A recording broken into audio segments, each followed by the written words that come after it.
Hi, Maria Mandarino here today, and today we are going to be picking up on a theme that we began last week about toxic traits. So last week we talked about how to use your Enneagram type when you're dealing with other people who are toxic, or dealing with toxic traits.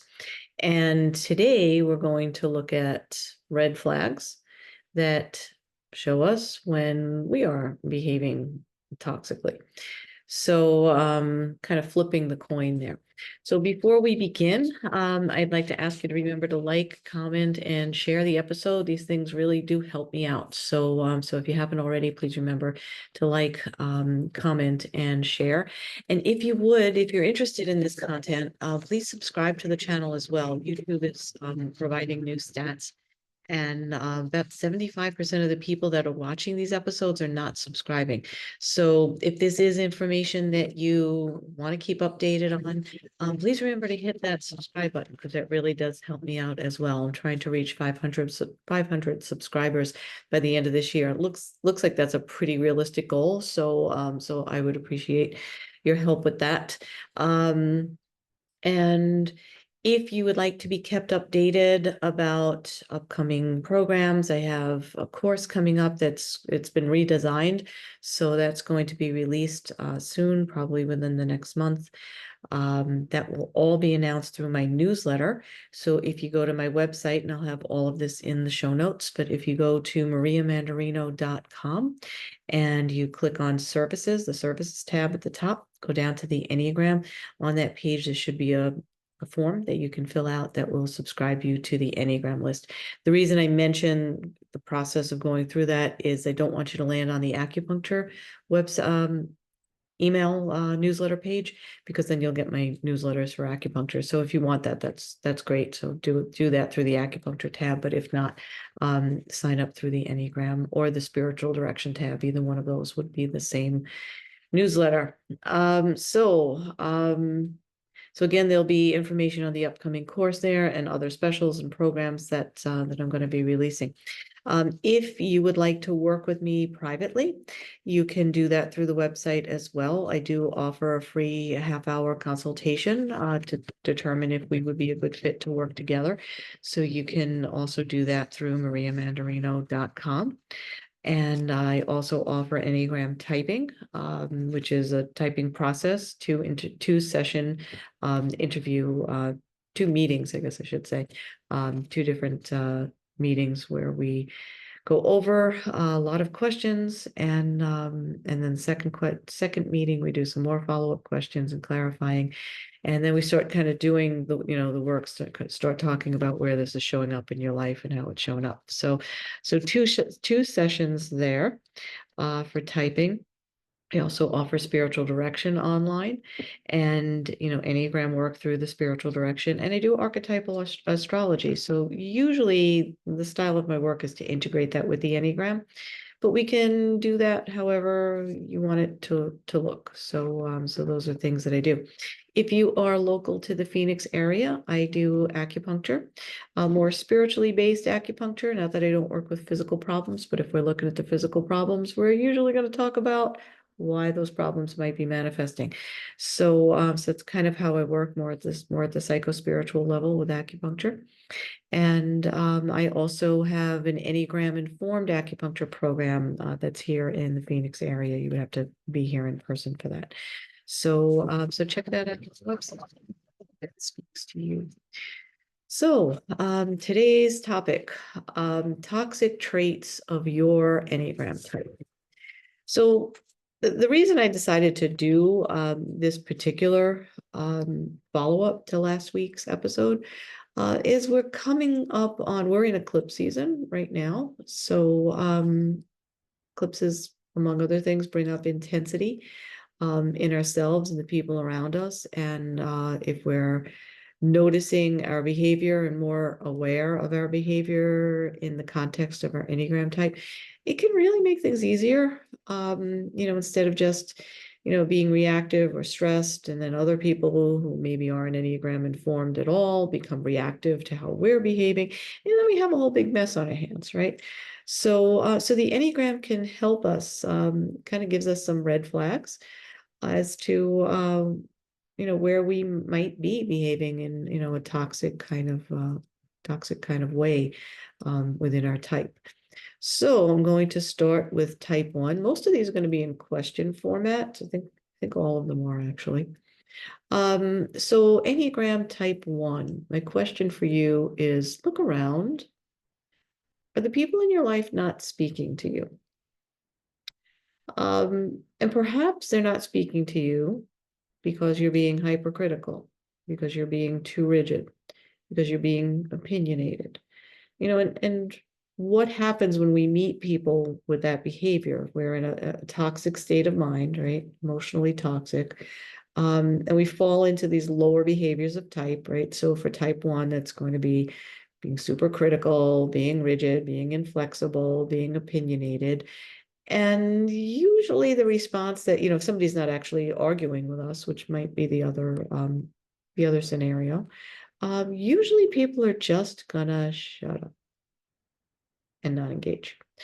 So pay attention to that. Are people in your life not speaking to you? There's a potential red flag there. Enneagram type 2s. Are you stealing the oxygen from the room? Okay. What does that mean? So our 2s are our helpers, and they're the people that tend to care and over care when they're in a toxic state and overdo the overcaring. And that can kind of be perceived as being intrusive, a little overwhelming.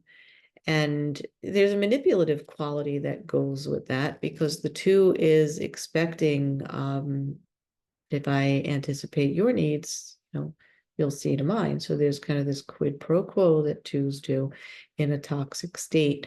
So yeah, so are you stealing the oxygen from the room, 2s?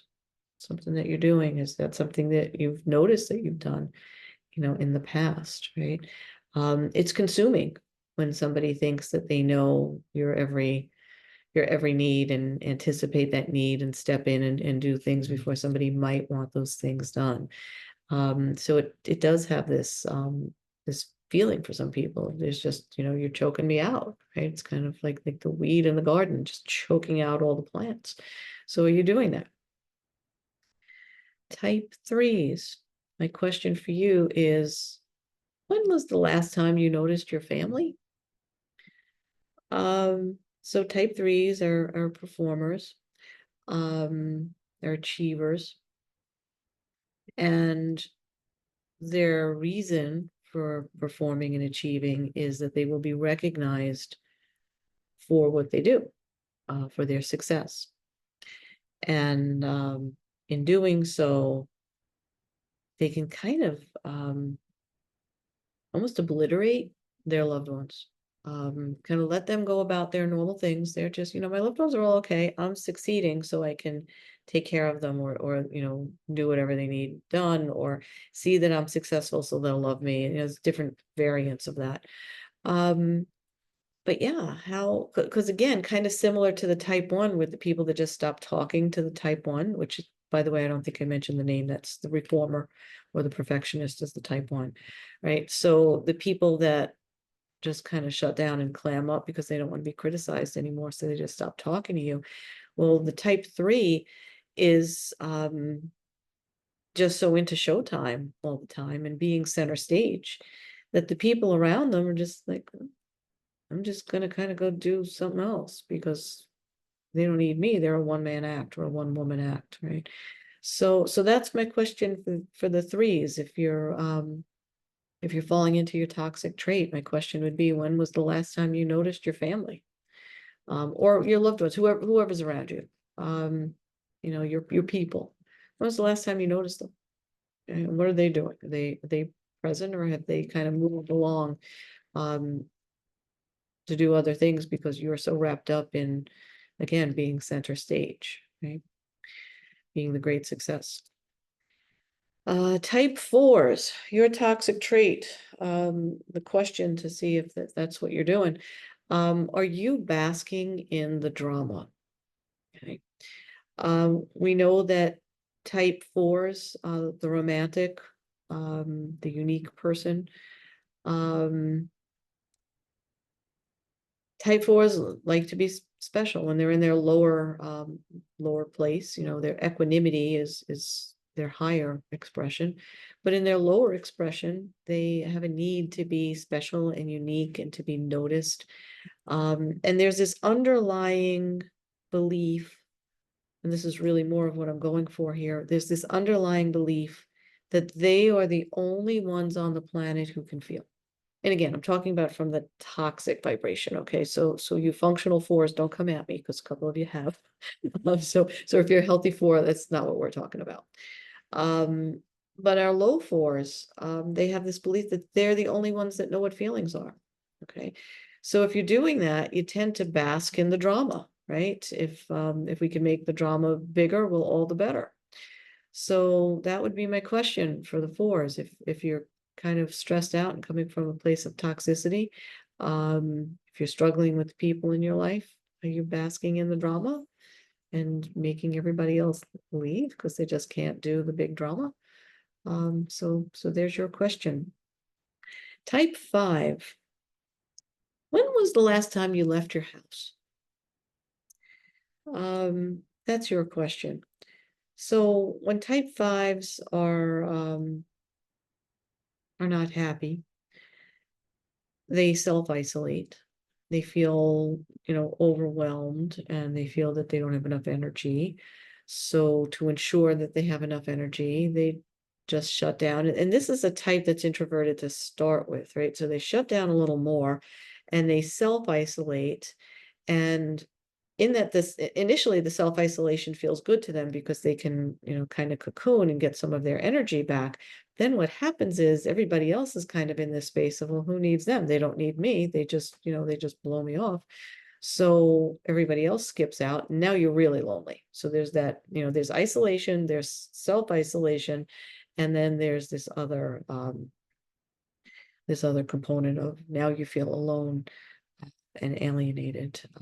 And it's an energetic function of that self-isolation and not leaving your home. So that's your question. That's your red flag question. When was the last time you left your home? Because that would indicate a toxic trait for type 5. I am going to put this episode on hold a moment because my little dog is having a meltdown in the other room. So I'm going to go fetch her and I will pick up momentarily with type 6. So this is kind of funny. This is Nala, and if you've already seen her episode, Nala, we're pretty sure is a type 6. She's a highly anxious dog. This was not staged, I swear to you. So she just started piping up in the background. And before she became entirely hysterical, I thought I'd go fetch her. So type 6s.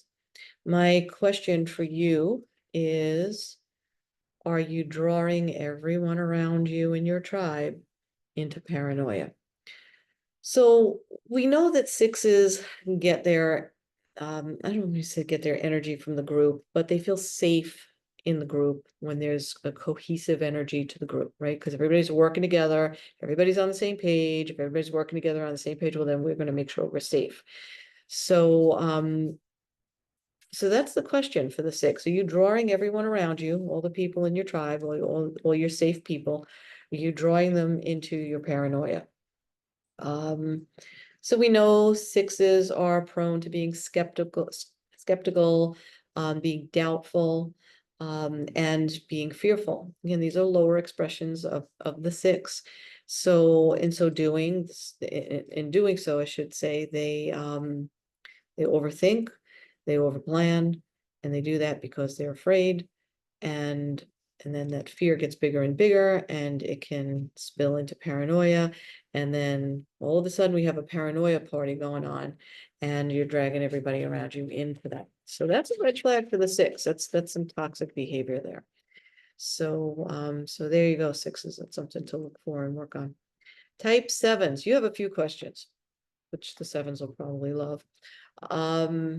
First question, who is surrounding you? Second question, are these the people who are still there in the hard times? Or are they just there in the fun times? Most important question, those are leading into that one. Where are your most loyal friends? and how have you been treating them? So we know sevens are all about fun and opportunity and the next new and exciting thing. And they like to, look for the next exciting thing because they want to avoid, painful emotions, right? So your red flag is going to be centered around who's around you. Is it the good time Charlie friends who are just never there in the tough times? But everything's, good and happy and exciting right now. So we've got those people around us. Meanwhile, your real, your good and your loyal friends are not necessarily there because you've probably ghosted them if you're coming from that level of toxic behavior. Okay, so that's your question to indicate if you're coming from a toxic place. Type 8s, your question is, have you cleared the room? So we know 8s are accused often of being too much, being too controlling, too much energy, and having a palpable anger or rage. And the effect of that is people don't like being around that energy, so they'll just leave. So if you find yourself in a room that's been emptied out, you're probably exhibiting some of that toxic behavior of just being too much, of being too controlling, too domineering, and maybe just too angry. Okay, so there's your question. Have you cleared the room? Type 9. You get a couple of questions also. Actually, 4 of them. Do you feel like a piece of the furniture? Are you checked out? Does anyone around you notice? Is it silently pissing you off? So it's kind of a progression there with the 9. It's that numbing out, right? We know that's what 9s will do, right? So just kind of fading into the woodwork, right? Because God forbid, you don't want conflict, right? And again, this is in the lower expression, right? These are not healthy 9s that I'm talking about. None of these scenarios are healthy people. So yeah, have you faded into the woodwork? Do you feel like a piece of the furniture? Nobody even notices that you're there. Now, meanwhile, this is kind of like your MO when you're not healthy, right? You don't want to be seen because if you're seen, you might have to have a difficult conversation that might look or feel like conflict. And yeah, we're not doing that. Um, and then the other piece of that is you check out, right? You just kind of numb out, you're checked out. Nobody's noticing, which is kind of what you want in your lower behavior state, right? You don't want anybody to notice you because if they notice you, you might have some conflict. So this is all working for you. And then you notice it's kind of like the 5s. It's like all of a sudden you realize you're alone and you feel, lonely and alienated for the 5. Well, for the 9, this is exactly what you set up in your lower emotional state to not be noticed. And to kind of be like a non-person in the room. So because the non-person isn't going to have any conflict, right? So this is how you set this up. But the end result is nobody notices that you live and breathe, and now it's making you angry. So not 8, 9s have that kind of, repressed low boil kind of an anger. So yeah, so if you're feeling that resentment, I would call it more resentment than anger. But yeah, if you're feeling resentful for the fact that you're the easygoing person, you're the one that makes everything peaceful and nice, you never have conflict with anybody, and nobody even knows that you're standing there. So yeah, so that's all those things are indicators of coming from our toxic side. We all have them, we all do it. It's easier to notice, as in the other episode, what to do when you're dealing with a toxic person. But to be fair and balanced, it's not just one person in any relationship who does this stuff. So yeah, be aware of your own toxic traits. I would say, especially right now. New moon starts tomorrow, the 2nd. The full moon eclipse is on the 17th of September. So some big energies coming through in the next couple of weeks. So do your work. Okay, do your housekeeping. All right, thank you for being here. Please remember to check out the website, mariamandarino.com. I'll have it all in the show notes. Remember to like, comment, subscribe, share. Appreciate all of your support, and thank you for being here. See you next time. Bye.